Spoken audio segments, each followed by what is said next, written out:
Bonsoir à tous. À la une de ce journal, le centre d'hémodialyse est toujours inopérationnel à Marois, 3 mois après les promesses du gouvernement, contraint de parcourir des centaines de kilomètres pour effectuer leur séance de dialyse à Garoua. Des malades atteints d'insuffisance rénale, exaspérés, ont manifesté leur colère dans la ville de Marois, dénonçant des conditions difficiles de leur prise en charge médicale pour parcourir entre Garoua et Marois des centaines de kilomètres. Vous les écouterez en ouverture de ce journal. Et où en est-on avec les préparatifs du CHAN 2021 à Limbé? C'est une légère frayeur des populations après l'explosion d'un véhicule, un incendie survenu non loin d'un stade d'entraînement qui doit accueillir les équipes qui sont mobilisées pour le CHAN. Les autorités administratives rassurent sur des mesures de sécurité spéciales prises à cet effet. Nous ferons le point dans la page sport de ce journal.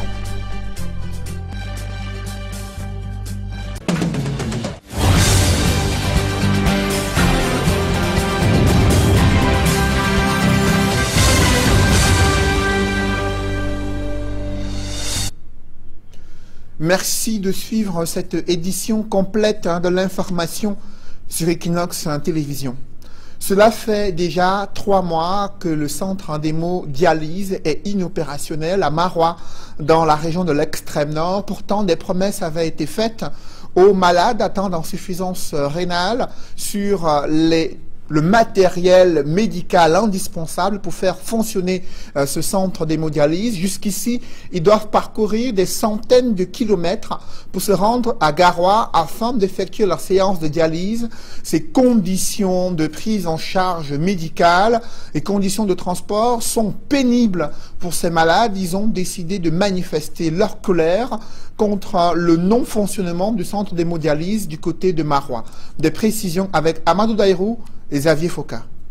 Ces pancartes en main, que les patients candidats à l'hémodialyse se sont rendus à l'entrée de l'hôpital régional de Marois, où ils ont tout d'abord exécuté l'hymne national. Notre joie et notre vie, à toi l'amour et le grand honneur. C'est un autre mouvement d'humeur de ces malades, parmi lesquels 2 ont encore perdu la vie. Ils réclament toujours leur prise en charge sur place à Marois. Ce qui nous amène à faire cette manifestation ce matin pour la 2e fois, c'est qu'après la première manifestation, il y a des promesses qui nous ont été faites. On devait renouveler le centre entièrement, c'est-à-dire la salle d'eau et de nouvelles machines.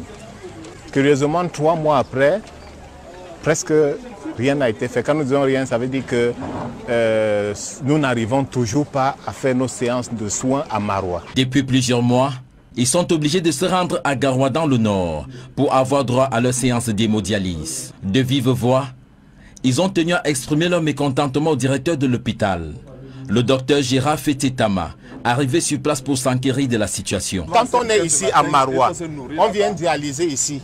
On sort d'ici, on rentre directement à la maison. Même si c'est le tapioca, on va boire. C'est la banane, on mange avec nos familles. Quand on va à Garoua, nous ne sommes pas chez nous. Nous quittons d'ici. Seulement la ration nous coûte au moins 5 000 francs par jour. Parce que si nous voulons manger un petit poisson à Garoua, c'est 2 000. Nous voulons manger une cuisse de poulet à Garoua, c'est 2 000. Et vous savez, quand vous sortez de l'hémodialyse, vous faites 4 heures de dialyse. Vous ne pouvez pas sortir de là et prendre la route de Marois sans avoir mangé. Le responsable de l'hôpital régional de Marois apporte des clarifications sur cette question, tout en rassurant les patients. Nous ne sommes pas responsables de ce qui est la technique. Les machines sont depuis 1 mois. On est en train de renouveler tout, vous avez vu. Vous pouvez aller, vous allez voir tout ce qui est fait là-bas.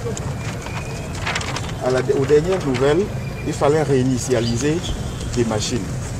Tout est venu pour le faire. Gardez votre calme. Ceux qui doivent dialyser à Garoua, on les amène à Garoua, comme on le fait tous les jours là. Et puis d'ici la fin de la semaine, nous allons voir ce que ça donne. La suite de la journée fut comme les autres depuis plusieurs mois. Ils ont effectué le voyage pour Garoua, en attendant ce qui sera fait dans quelques jours. Projet inscrit dans le budget d'investissement public destiné pour la région de l'Ouest. Au regard de ces différents projets, les magistrats municipaux s'interrogent sur l'efficacité, la viabilité de ces projets sur la base des besoins des populations en termes d'infrastructures sociales de base et d'infrastructures routières pour désenclaver plusieurs bassins agricoles. D'autres précisions avec le CLED Sakem. Sur les 757 projets financés par le budget d'investissement public 2020 dans la région de l'Ouest, 93 ne sont pas encore réalisés, 243 sont en cours de réalisation, soit un taux d'exécution de 80%. L'objectif pour l'exercice 2021 est l'amélioration de ce taux. En présidant la cérémonie du lancement de ce budget, le gouverneur Awafonka Augustine exhorte les différents acteurs à plus de discipline. J'en appelle à la mobilisation de tous les acteurs de la chaîne de la dépense publique. Il s'agit des ordonnateurs secondaires, des magistrats municipaux, des maîtres d'ouvrage et maîtres d'ouvrage délégués, des autorités contractantes, des ingénieurs du marché, des contrôleurs financiers, des comptables publics, des opérateurs économiques et de la société civile.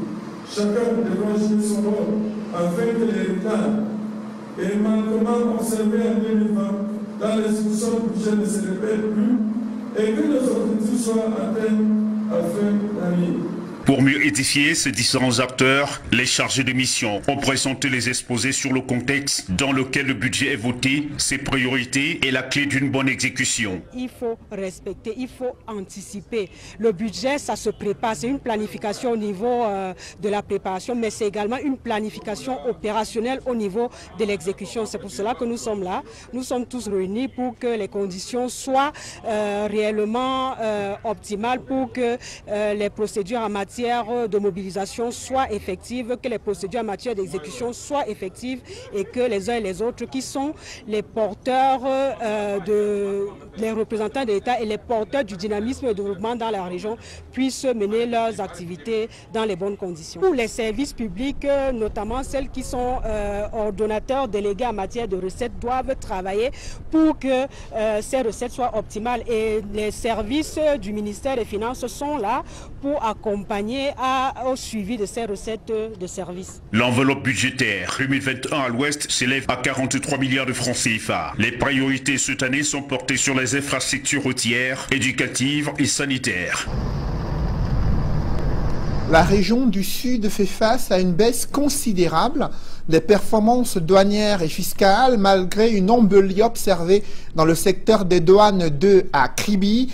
L'on note que la fermeture des frontières sur fond de crise d'intégration et crise sanitaire, également l'environnement des affaires moroses ont impacté sur la mobilisation des recettes fiscales dans la région du Sud.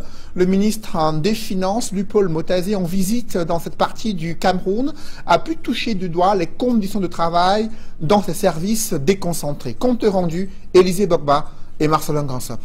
Comment ça va? Ça va très bien, excellent. Comment va le travail? Le choix des sites à visiter n'a pas été fait au hasard. C'est que Lupaul Motazé a voulu toucher du doigt le cœur du département ministériel dont il a la charge. Que ce soit au secteur des douanes 1 ou à l'hôtel des finances, en passant par les services de la trésorerie et du contrôle régional des finances, les patrons des lieux n'ont pas manqué de présenter les difficultés auxquelles ils font face. J'ai visité tous leurs bureaux.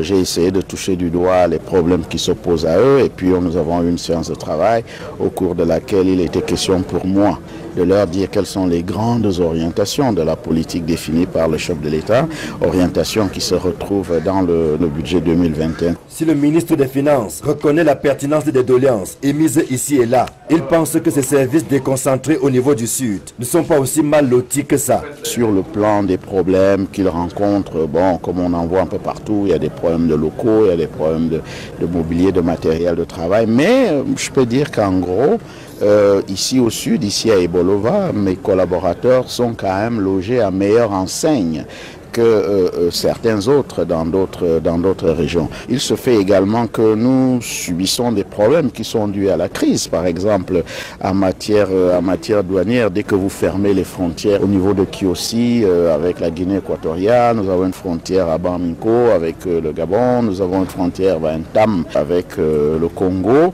et dès que les frontières sont fermées, ça a quand même une conséquence sur les recettes. Le patron des finances a néanmoins pris l'engagement d'améliorer le cadre et les conditions de travail de ses collaborateurs, à charge pour ces derniers de donner également le meilleur d'eux-mêmes afin de relever les nombreux défis qui pointent à l'horizon, et ce, dans un environnement socio-économique difficile. Mon rôle a surtout été de leur faire comprendre quelle est la politique du chef de l'État, qu'est-ce que nous devons faire en 2021, les attentes qui sont les nôtres dans ce contexte de budget qui a été fait de façon modérément optimiste, hein, c'est l'expression que je m'employais, optimiste, mais de façon modérée quand même, parce qu'il y a encore quelques pesanteurs qui font qu'on se pose des questions et nous devons rester vigilants. Donc ça veut dire une bonne mobilisation des recettes, mais également une réduction des dépenses. Une réduction des dépenses pour avoir quand même un solde qui puisse être positif et qui puisse permettre à l'État de dégager des marges pour faire face aux dépenses incompressibles qui sont les siennes.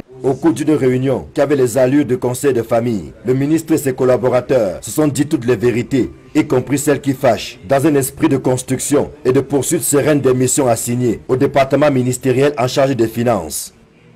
Et ces recettes douanières pourraient davantage baisser avec l'opérationnalisation de la zone de libre-échange continentale. Pour le moment, ce sont les formalités et les structurations des réformes qui sont en cours. Comment la communauté économique et monétaire d'Afrique centrale se prépare-t-elle à l'entrée en vigueur de la zone de libre-échange continentale? Quelle opportunité saisir à travers cette fluidité dans les échanges commerciaux?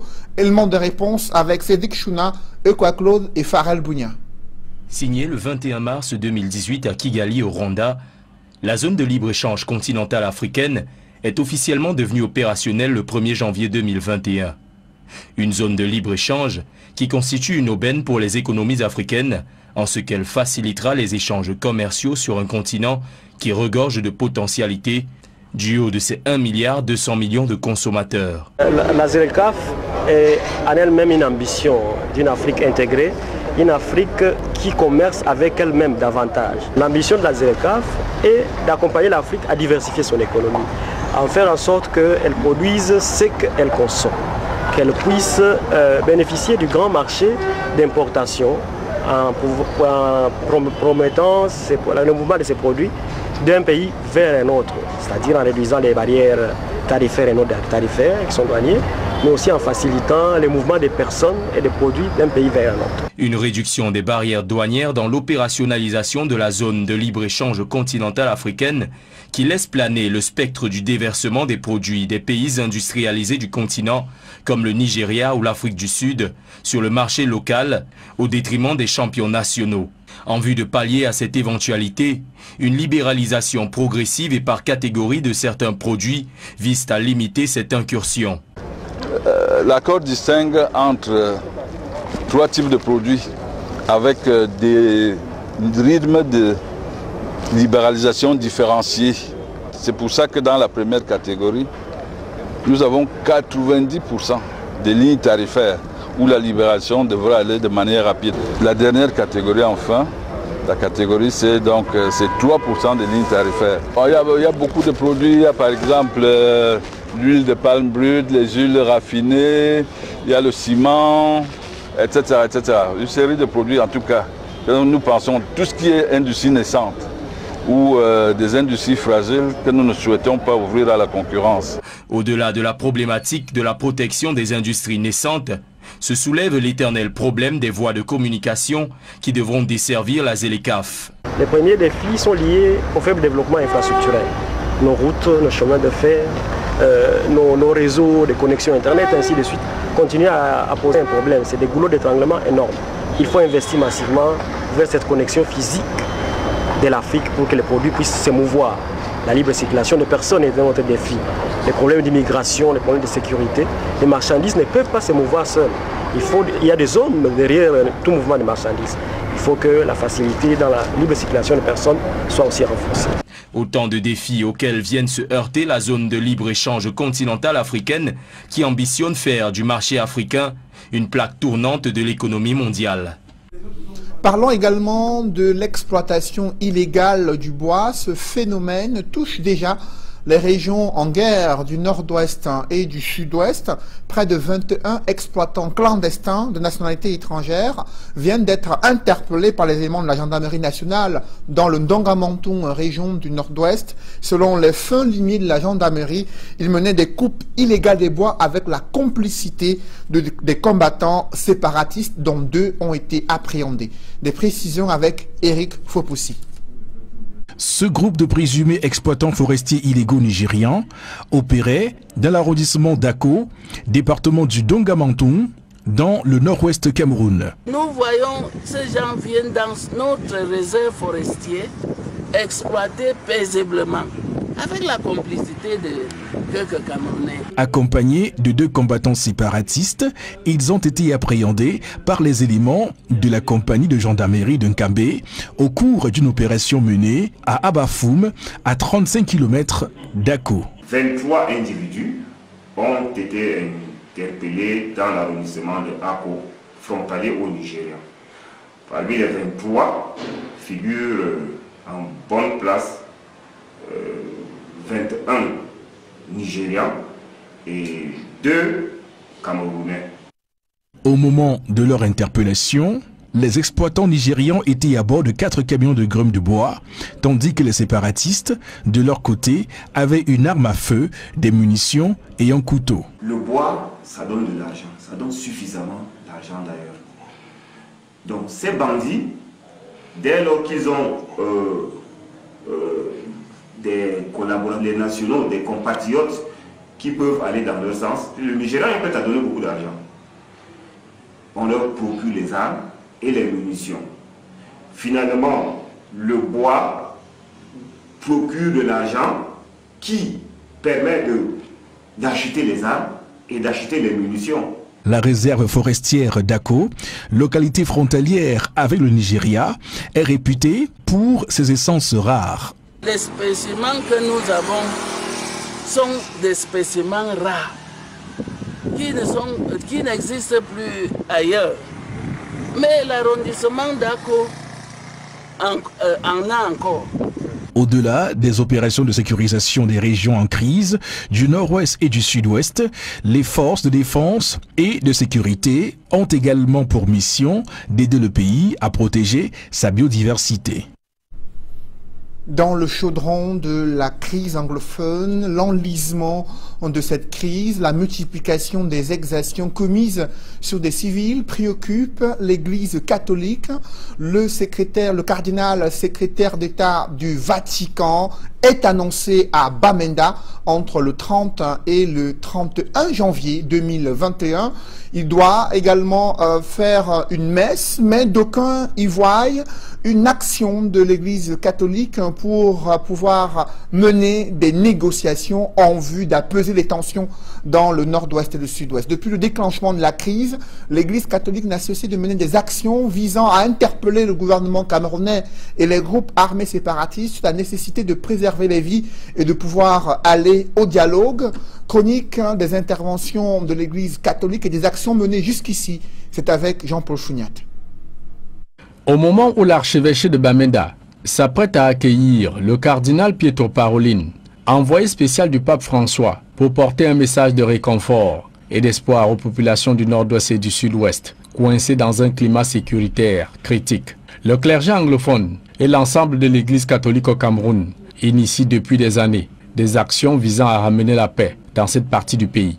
En 4 ans de conflit entre les séparatistes et les forces de défense, les religieux, toute obédience confondue, multiplient depuis 2016 des appels au gouvernement et sécessionnistes de la République virtuelle d'Ambazonie, leur demandant de cesser les hostilités afin de trouver des solutions pacifiques à la résolution d'une crise qui continue de faire des victimes. Avec déjà près de 3000 morts, 700 000 déplacés internes et 50 000 réfugiés au Nigeria. Au premier mois du conflit, en décembre 2016, les évêques du Cameroun et la Bamenda Provincial Ecclesiastical Conference tiraient déjà la sonnette d'alarme adressant un mémorandum au chef de l'État Paul Biya où il dénonce les horreurs perpétrées contre les populations civiles sur le terrain. Le conflit allant de mal en pis, d'autres sorties et lobbying sont menés, mais l'option militaire se poursuivra sur le terrain. Courant 2017, Paul Biya est reçu en audience au Vatican, dans un tête-à-tête avec le pape François. Difficile d'être dans les secrets du Saint-Siège pour affirmer que la crise anglophone ne fut pas au menu des échanges entre les deux hommes d'État.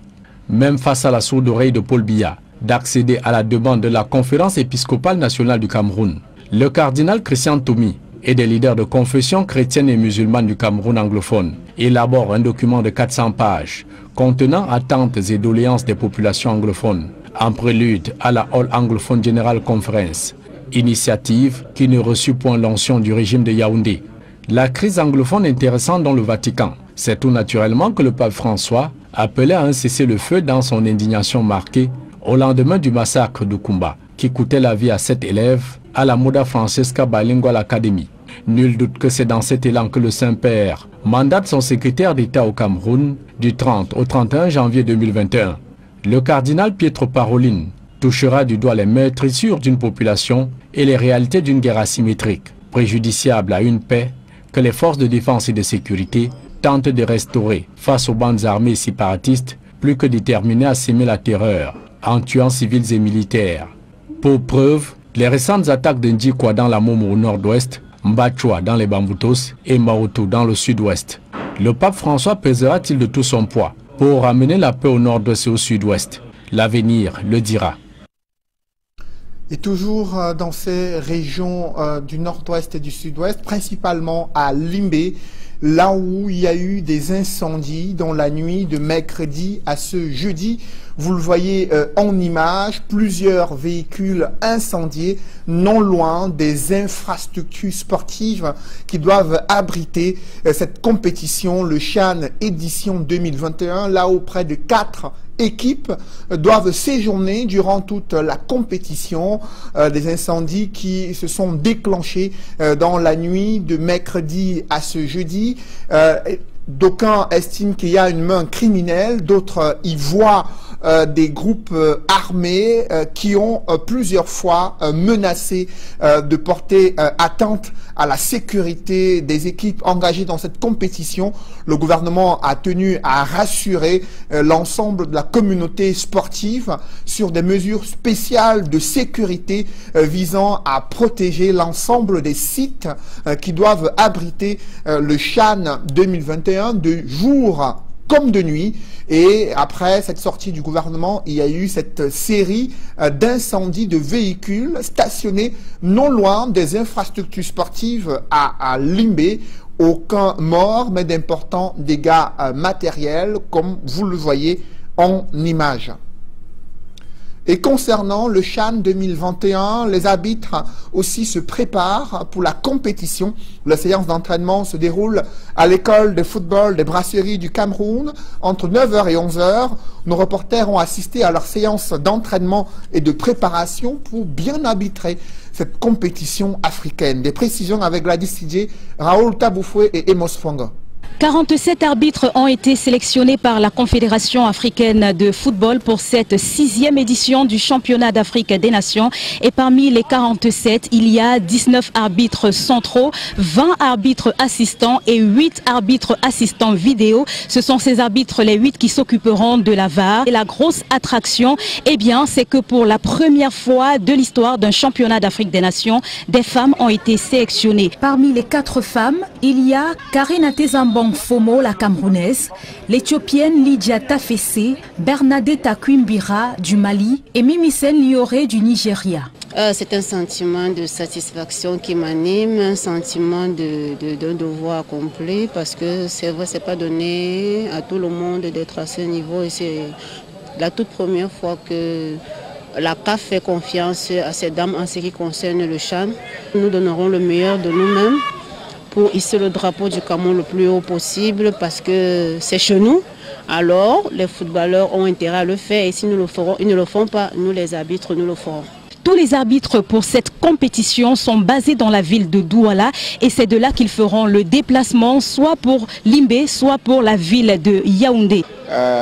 Les femmes n'ayant pas assez de compétition, il faut pouvoir leur donner la chance de pouvoir diriger les matchs des hommes. C'est la première fois dans une compétition officielle, un tournoi officiel, qui les exigences, n'est-ce pas, de la performance au niveau des femmes sont les mêmes qu'au niveau des hommes. Donc pourquoi ne pas, n'est-ce pas, leur donner cette chance de pouvoir leur donner cette occasion de diriger les matchs des hommes et également, n'est-ce pas, leur donner le rythme, n'est-ce pas, pour pouvoir soutenir lors de leur compétition des femmes. Alioum Sidi, Elvis Noupoué font partie également des arbitres camerounais retenus pour cette compétition. Elvis Noupoué a la particularité d'avoir été retenu à la fois comme arbitre assistant et comme arbitre assistant vidéo. Eh bien, je me sens très bien. On parcourt le monde à chaque fois pour des compétitions de la CAF, de la FIFA. Aujourd'hui, on est chez nous, c'est un plaisir, c'est de l'inédit. Il y en a qui font toute une carrière sans participer à un tournoi à la maison. Donc, on est tout honoré d'être là. Ils ont donc eu une séance d'entraînement qui s'est déroulée à l'école de football des brasseries du Cameroun en Dokoti. Et c'était la dernière séance d'entraînement ouverte à la presse. Pour cette séance, des pensionnaires de l'école de football des brasseries du Cameroun ont joué afin de permettre aux arbitres, eux également, de pouvoir roder leurs effectifs en vue de cette compétition qui démarre ce samedi 16 janvier. Notre apport comme école de football, c'est mettre à disposition notre stade pour l'entraînement des arbitres pendant tout le champ. Donc on s'entraîne ici tous les matins de 9h à 11h. Et c'est vraiment quelque chose qui nous honore énormément. Le coup d'envoi, comme vous le savez, sera donné du côté de Yaoundé au stade Omnisport Amadou Ahidjo avec en ouverture le Cameroun qui rencontre le Zimbabwe. Depuis l'école de football des brasseries du Cameroun, pour Equinox Télévision, nous sommes Raoul Taboufoué et Gladys Sidier. Et la compétition qui démarre samedi à Yaoundé où les Lions A' feront leur entrée en scène face aux Zimbabwéens, un match très attendu par les Camerounais. Vous pourrez suivre sur Equinox Télévision les analyses d'avant et d'après match avec les consultants de haut vol et des entraîneurs de football pointilleux dans le décryptage des performances des footballeurs sur le terrain. Mesdames, messieurs, c'est la fin de ce journal. Merci de l'avoir suivi. Juste après cette édition de 20h, retrouvez Serge Alain Autou et ses invités pour le débrief du journal sur le plateau d'Equinox Soir. Serge Alain. Des engins partent en fumée à côté des installations devant accueillir le Chant 2021 à Limbé. L'incendie a été déclaré dans la nuit de mercredi à ce jeudi par des personnes non identifiées au moment où les populations estiment qu'il y a une main criminelle derrière cette série d'incendies, d'engins, de vieux engins qui étaient situés derrière certaines infrastructures sportives à Limbé, infrastructures sportives qui doivent accueillir la compétition du CHAN. Vous le savez, à Limbé, il y a près de 4 équipes qui doivent y jouer et le gouvernement a annoncé dans un communiqué signé du ministre de la Communication qu'il y a des mesures spéciales de sécurité pour veiller au bon grain dans l'ensemble des sites retenus pour cette compétition de jour comme de nuit. Et les autorités administratives locales ont tenu à rassurer à la fois l'ensemble des équipes et délégations venues de l'étranger sur leur sécurité durant cette compétition. C'est Jalan. Voilà, madame, monsieur, c'est l'essentiel. Equinox Soir, deuxième partie. Bonne soirée à vous, Cédric. Bonne soirée à vous, c'est Jalan. Rendez-vous lundi. 20h. Dans un instant, donc, la suite. Equinox Soir.